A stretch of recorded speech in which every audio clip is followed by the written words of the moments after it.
네, 안녕하세요. 저는 SK 브로드밴드 AIDT 테크팀의 김현석이라고 합니다.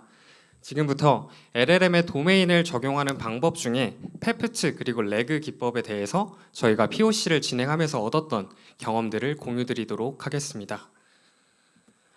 먼저 목차에 앞서서 사진이랑 조금 많이 다르죠. 지금 다이어트를 하다가 요요가 와가지고 조금 다른데, 네. 일단 저는 지금 SK 브로드밴드 AIDT 테크팀에서 AI 개발과 데이터 분석 업무를 수행하고 있습니다. 목차는 크게 네 가지로 구분해서 말씀드릴 텐데요. 첫 번째로 LLM의 배경에 대해서 간단하게 설명을 드리고, 두 번째로 사내 적용할 때 저희가 챌린지 포인트로 여겼던 점에 대해서 말씀을 드리겠습니다. 그리고 세 번째로는 실험과 결론 순으로 말씀을 드리겠습니다. 먼저 LLM 배경입니다. LLM에 앞서서 FM의 파운데이션 모델에 대해서 먼저 설명을 드릴 텐데요. 파운데이션 모델은 이미 알고 계신 것처럼 다양한 태스크 도메인에서 방대한 양의 데이터로 셀프 슈퍼바이즈드 러닝을 통해서 학습된 모델을 의미를 합니다. 이런 모델은 특정 태스크를 지정하지 않더라도 범용적으로 일반화된 성능을 가질 수 있는데요. 그중 LLM은 특히 언어 분야에서 이제 요약이나 분류, 생성, QA 등 여러 가지 태스크를 수행할 수 있는 거대 언어 모델을 의미합니다. 이런 LLM은 GPT-3 등장 이후 본격적으로 조금 큰 사이즈를 가진 모델들이 많이 나왔었는데요. 특히 23년에 챗GPT 그리고 바드 등의 LLM 기반의 서비스들도 다양하게 출시가 되었습니다. 방금 말씀드렸던 일반 사용자용 챗GPT, 바드 같은 LLM 기반의 서비스들이 출시되면서 역시 회사에서도 이제 자체적인 데이터라든지 도메인을 적용을 해서 LLM을 서비스화하기 위해 많은 시도를 하고 있는데요. 하지만 앞에서 말씀드렸던 두 가지 모델은 대부분 이제 모델 자체가 공개되었다라기보다는 API 형태로 서비스가 제공이 되다 보니까 사내 적용 시에 제약 사항들이 조금 발생하게 됩니다. 그러던 와중에 이제 메타가 구세주처럼 라마를 공개를 하면서 이를 기반으로 다양한 파생 모델들이 공개되었고, 즉 모델 자체에 대해서 저희가 컨트롤러블한 어떤 오너십을 가지고 운용 가능한 모델들이 다양하게 공개되고 있습니다. 다음으로는 저희가 사내 적용 시에 고려해야 하는 챌린지 포인트들에 대해서 말씀을 드리고 본격적인 저희가 진행했던 POC에 대해서 설명을 드릴 텐데요. 저희는 이제 EQ에 이제 애저 환경에서 챗GPT의 레그 아키텍처를 적용을 해서 사내 데이터를 연동할 수 있는지에 대한 POC를 진행을 했었습니다. 이때 저희가 발견했던 문제점은 크게 네 가지로 이제 파인 튜닝을 하기에는 코스트가 너무 상대적으로 크다라는 점, 그리고 할루시네이션이 발생을 하는데 이를 방지할 방법은 프롬프트를 어떻게 좀 잘 예쁘게 꾸미는 방법 말고는 없다. 그리고 세 번째는 한국어인데요. 이제 한국어로 대부분의 케이스에선 대답을 잘 하는데 가끔 가다가 이제 영문으로 답변을 하는 케이스들이 있더라고요. 그래서 이때 당시에는 조금 이런 것들도 문제라고 생각을 했고, 그리고 데이터 변경 대응에 대한 어려움인데 이제 최신 데이터를 이제 학습을 하지 못했기 때문에 챗GPT가 알고 있는 정보의 특정 시점에 대한 한계가 존재했었습니다. 이에 해당 모델 외로 저희가 도메인 적용을 할 수 있는 기타 LLM 모델의 발굴에 대한 필요성을 느꼈고, 이를 확인하기 위한 신규 POC를 검토하게 되었습니다. 이 외로도 크게 세 가지 챌린지 포인트가 더 있었습니다. 이제 첫 번째로 말씀드릴 거는 보안 운영 문제인데요. 보안 같은 경우에는 이제 아시는 것처럼 뭐 자체 랜딩 존을 구축한다든지 아니면 옵트아웃을 적용을 해서 사내 데이터가 유출되는 것을 방지를 할 수가 있습니다. 하지만 운영적인 측면으로 보았을 때 모델이 만약에 뒤에서 업데이트가 혼자 되면은 답변의 품질이 답변이 원래 평소에 잘 나오던 게 다르게 나올 수도 있잖아요. 그래서 그런 부분들에 대해서 조금 이게 고려가 되어야 된다라고 생각을 했고요. 그래서 모델과 데이터에 대한 온전한 오너십을 가지기는 어렵다라고 판단을 했었습니다. 그리고 두 번째로는 비용인데 이제 아시는 것처럼 챗GPT 같은 이제 이런 서비스들은 토큰당 비용이 발생을 하게 됩니다. 즉 사용량이 증가하면은 그만큼 요금이 비례해서 상승을 하게 되는 구조인데, 만약에 이제 대고객향 서비스로 이게 간다라고 하면은 사용자들이 얼마나 많은 질문을 실시간으로 이렇게 넣느냐에 따라서 요금이 되게 많이 비싸지게 될 수도 있습니다. 마지막으로는 도메인 적용에 관한 문제인데요. 일반적으로 언어 모델의 도메인을 적용을 하는 것을 생각을 해보면은 제일 먼저 떠올릴 수 있는 게 파인 튜닝입니다.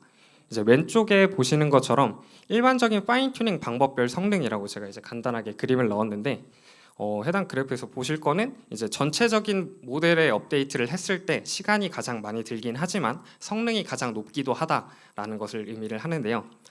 하지만 요즘에 나오는 모델들은 파라미터 수가 굉장히 많은 거대 모델들입니다. 즉 이런 모델들을 전체적으로 파인 튜닝을 하려면 고려해야 될 게 데이터도 일단 충분히 많아야 되고 학습 비용이나 인프라적으로도 구성이 되어야 되고 학습 속도 등에 대해서도 이제 고려를 해야 됩니다. 즉 이게 뭔가 모델을 학습시키기에는 고려를 해야 되는 코스트가 너무 큰 거죠. 그래서 최근에 개발되고 있는 모델 자체가 크니까 전체적인 파인 튜닝은 좀 비효율적이다라고 생각을 하였습니다. 이에 앞에서 언급드렸던 보안이랑 이제 비용 문제, 도메인 적용 등 모든 부분에 대해서 챌린지 포인트를 극복할 수 있도록 오픈소스 SLLM을 활용한 사내 데이터 적용 POC를 추진하게 되었습니다. 다음은 이제 POC에 대해서 본격적으로 소개를 드릴 텐데요. POC의 접근 방법은 크게 두 가지로 이제 파인 튜닝 기반의 페프트라고 하는 기법이랑 검색 기반의 레그 두 가지를 중심으로 저희가 검증을 진행했습니다. POC에서 저희가 활용한 데이터는 고객 3단원들이 이제 업무 참고 자료 매뉴얼로 확인을 하시는 데이터를 기반으로 하였고요. 원천 기준 이제 첨부 파일까지 포함을 했을 때 약 90GB 정도 되는 규모였는데 이 중에서 이제 텍스트 정제에 활용한 부분은 HTML 1.2만여 개를 가지고서 여기에서도 또 텍스트, 이미지, 표 등으로 나누어서 최종적으로 저희가 POC에 활용을 하기 위한 형태로 텍스트랑 표의 정보들만 별도로 추출을 했습니다. 이후 각 텍스트와 HTML을 이제 활용을 해가지고 레그에서 사용할 청크라든지 아니면 페프트에서 사용할 인스트럭션을 생성을 하기 위해서 다음과 같은 과정을 거쳤는데요. 첫 번째로는 이제 각 데이터에서 텍스트와 테이블을 추출을 아까 했었는데 이때 테이블은 추출을 할 때 제이슨 포맷으로 저희가 추출을 했습니다. 그리고 제이슨 형태로 추출이 된 이 표는 LLM을 별도로 거쳐가지고 자연어의 형태로 한 번 더 바꿔줬고요. 이후 기존에 이제 저희가 HTML에서 텍스트만 파싱했던 플레인 텍스트와 이 제이슨의 어떤 정보를 토대로 자연어의 형태로 풀어서 설명한 그 문장 두 개를 합쳐서 이제 LLM 입력을 위해서 인스트럭션을 생성을 하고 그 다음에 그 임베딩을 위한 청크 사이즈대로 나눈 그런 도큐먼트 단위로 나누어서 데이터를 생성을 하였습니다. 다음으로 페프트 시에 저희가 인스트럭션을 생성하고 이를 증강한 방법에 대해서 말씀을 드리겠습니다. 저희가 처음에는 이제 35,000여 개의 데이터를 만들었었는데요. 이 35,000여 개에서 이제 사람들이 직접 LLM을 통해서 생성한 인스트럭션 셋을 가지고서 저희 이제 POC 구성 인원들끼리 나누어 가지고 사람이 직접 필터링 작업을 거쳐서 총 25,000여 개를 만들었습니다. 그래서 25,000여 개의 데이터를 가지고서 1차로 학습을 시켰을 때 성능이 굉장히 안 좋은 이슈가 있었고 저희가 그거에 대해서 이제 사후에 분석을 해보니까 생성된 인스트럭션의 품질이 조금 안 좋은 부분도 있었고 그 다음에 저희가 매뉴얼 중에서도 이제 세부 카테고리들이 나누어지는데 어떤 카테고리에 해당하는 내용들은 이제 대부분 사람이 보기에도 좀 기호로 표현이 되어 있어서 모델이 이해를 하기가 좀 더 어렵지 않았나 이런 생각을 했었습니다. 그래서 저희는 이 데이터 많은 카테고리들 중에서도 상품 카테고리에만 집중을 해가지고 이제 새롭게 데이터셋을 선별하는 작업을 진행을 했었는데요. 이때 상품 특성에 맞춘 가공 작업을 통해서 최종적으로 이제 10,000여 개 되는 인스트럭션 셋을 생성했습니다. 근데 2단계까지 거치니까 데이터의 개수가 너무 아쉽더라고요. 그래서 10,000개밖에 안 되니까 이게 충분히 모델의 학습에 영향을 줄 수 있는 사이즈일까 고민을 하다가 저희는 데이터 증강을 결정하게 되었고요. 그래서 데이터 증강을 할 때는 이제 3단계 왼쪽 아래 보시는 것처럼 상품 특화 프롬프트를 추가로 개발을 해서 25,000여 개의 데이터를 별도로 생성을 하고 그다음에 이를 이제 다시 증강을 통해서 70,000여 개까지 늘려가지고 생성을 했습니다. 그래서 왼쪽에서 보시는 게 이제 인스트럭션의 원문이고요. 오른쪽이 증강된 예시인데요. 이제 전처리된 문서를 활용을 해가지고 애초에 인스트럭션 자체를 새롭게 생성하는 것은 한계가 있다라고 생각을 했었습니다. 그래서 유사한 표현을 갖는 비슷한 형태의 문장 구조를 바꾼다든지 하는 방법으로 데이터 증강을 진행했습니다. 다음으로는 POC에서 검증했던 모델들에 대해서 소개를 드리도록 하겠습니다. 첫 번째는 코알파카이고요. 코알파카는 다들 아시는 것처럼 이제 SLLM 한국어 모델 중에서는 거의 베이스라인격으로 굉장히 많이 활용되고 있는 모델입니다. 해당 모델은 12.8빌리언짜리 모델이고요. 두 번째는 이제 코비큐나입니다. 코비큐나 같은 경우에는 7빛짜리 모델인데 이제 영어 모델들 포함했을 때 코비큐나가 원래는 SLLM 중에서는 성능이 굉장히 뛰어난 모델이라고 알려져 있었습니다. 하지만 이제 저희가 이제 검토하는 단계에선 포함을 했으나 이제 뭐 코알파카라든지 구름 이런 모델들에 비해서 파라미터 수가 상대적으로 작기 때문에 이 모델을 같이 동등하게 비교하는 것은 조금 의미 없을 수도 있다라고 판단을 하였고 코비큐나 모델은 실험에서는 제외를 하고 진행을 했습니다. 마지막으로 구름 같은 경우에는 이제 고려대학교에서 개발한 모델인데요. 폴리글랏을 기반으로 이제 로라라고 하는 기법을 통해서 페프트로 파인 튜닝을 해가지고 학습된 모델입니다. 페프트의 컨셉에 대해서만 간단하게 말씀을 드리고 넘어가도록 하겠습니다. 기존에 생각하시는 파인 튜닝이라고 하면은 모델이 가지고 있는 전체 파라미터를 이제 데이터에 맞게끔 업데이트하는 과정을 거치게 되는데요.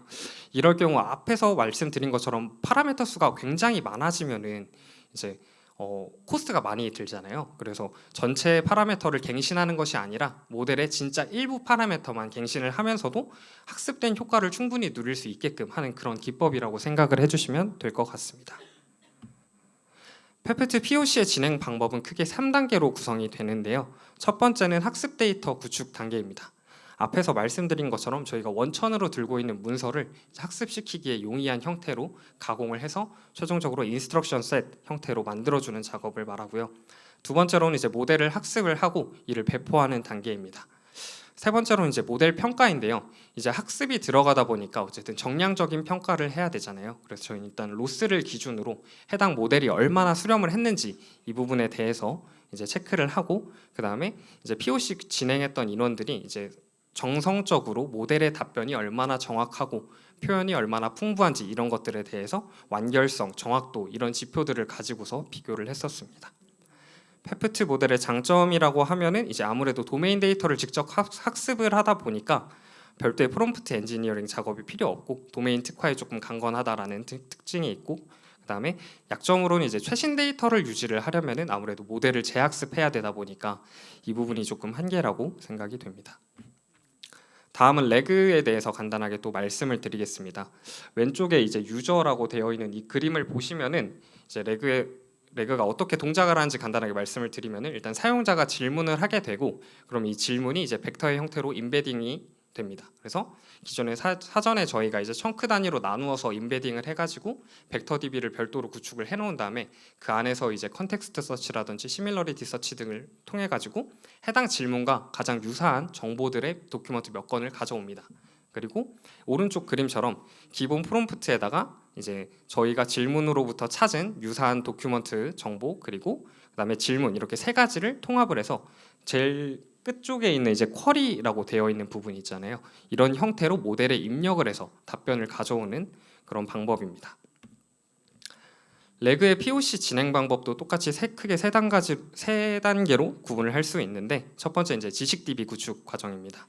해당 과정에서는 이제 데이터 전처리를 하고 그다음에 청크 단위로 나눈 다음에 이를 각각 임베딩해서 벡터 DB를 구축하는 과정이라고 봐주시면 될 것 같고 두 번째는 이제 레그의 아키텍처를 개발한 단계인데요. 저희는 이제 AWS의 세이지메이커 환경에서 오픈 서치를 활용을 해가지고 레그의 아키텍처를 구성을 했습니다.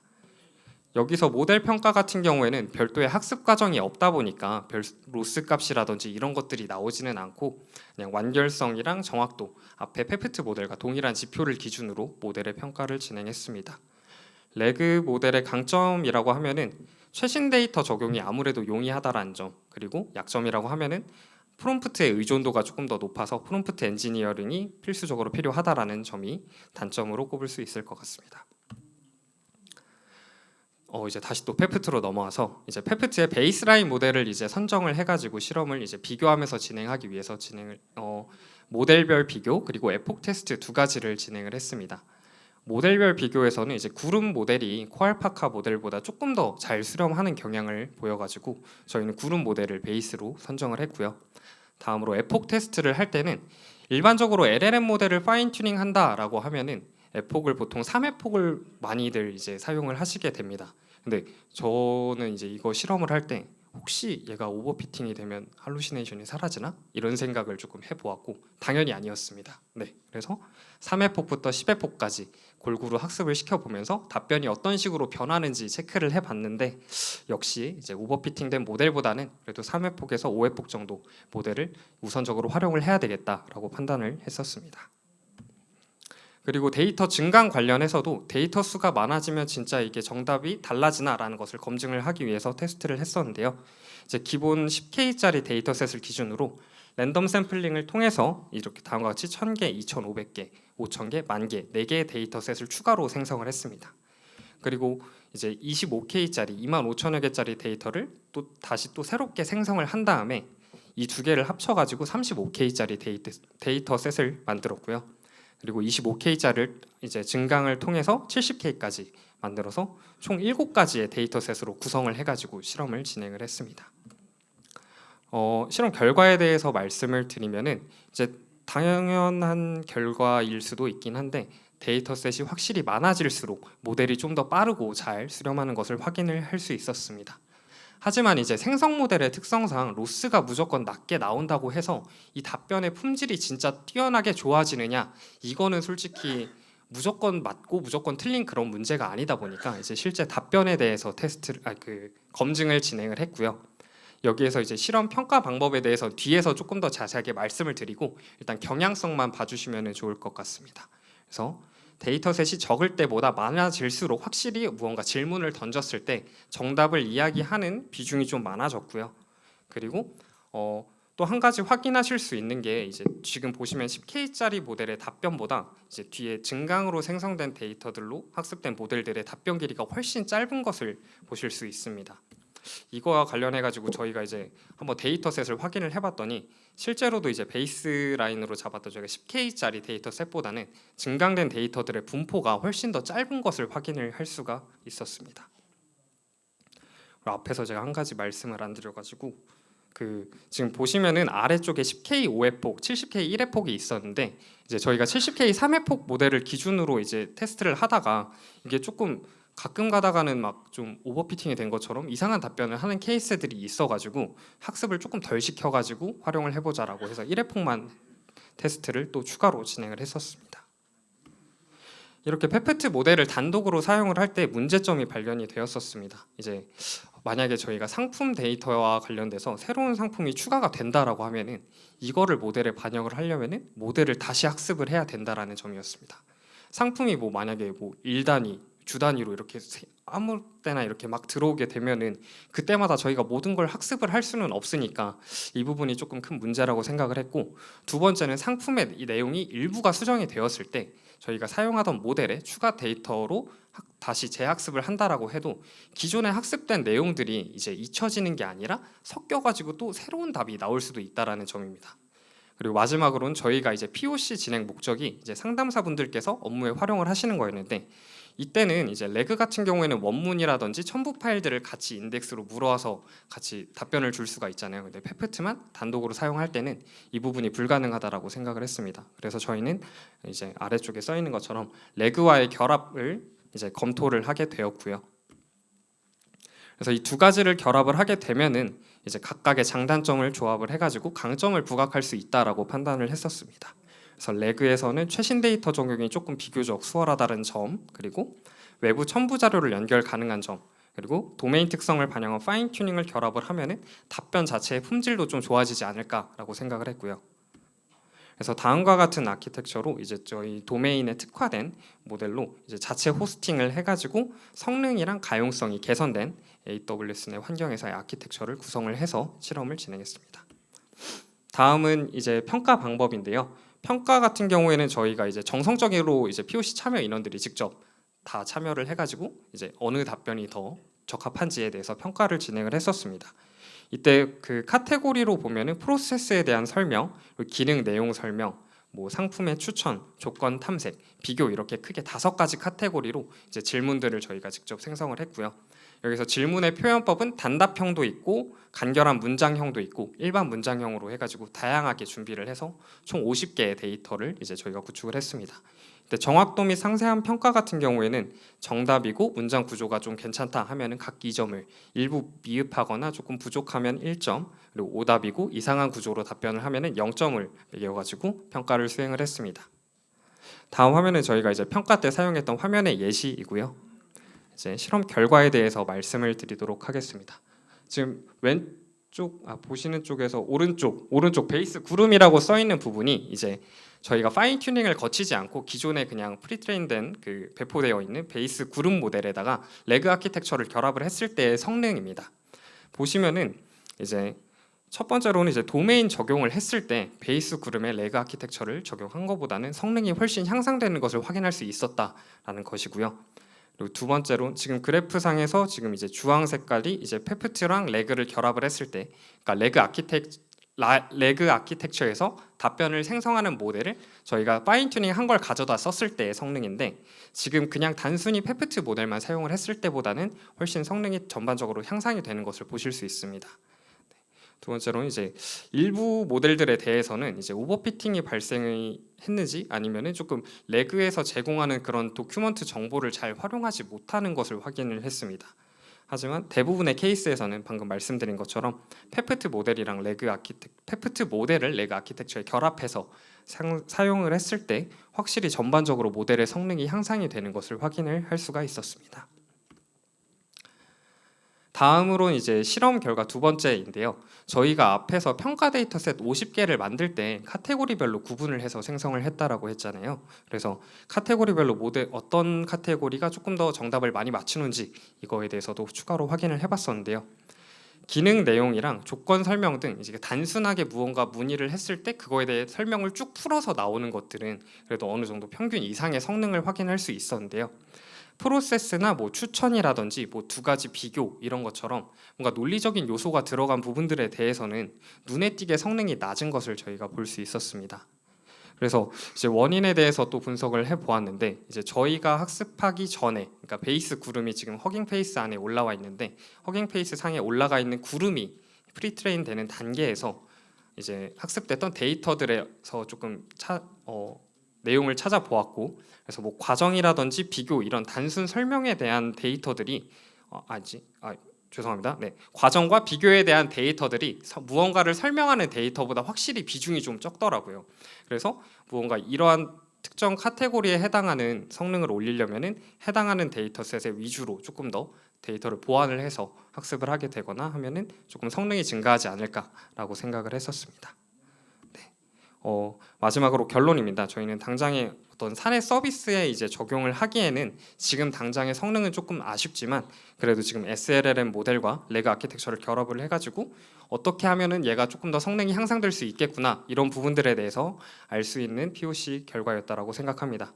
그래서 저희는 모델의 크기를 조금 더 이제 지금은 12.8B짜리로 썼었는데 70B 이런 조금 더 큰 모델을 활용을 해가지고 다른 POC도 조금 더 생각을 해보고 있는 단계이고, 그 다음에 인스트럭션의 품질이 굉장히 중요하다라고 생각을 했습니다. 이제 데이터를 많이 타는 모델인 만큼 좋은 데이터가 있어야지 좋은 모델이 나올 수 있다라는 거 다시 한번 깨닫는 그런 POC였고요.